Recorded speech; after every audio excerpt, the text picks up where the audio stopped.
সহ্য করতে করতে ধৈর্য হারিয়ে ফেলেছি, তবুও মনকে বুঝিয়েছি আজ নয়তো কাল সব ঠিক হয়ে যাবে।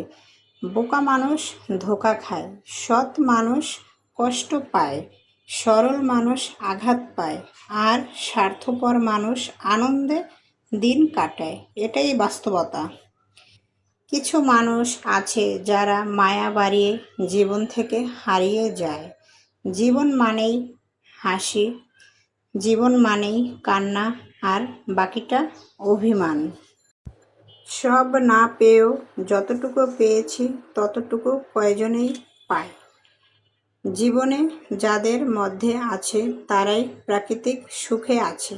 বিশ্বাসটা রক্ষা করতে শিখুন, কারণ একবার বিশ্বাসটা ভেঙে গেলে আর সেটা জোড়া লাগে না কখনো। সবাইকে শুভ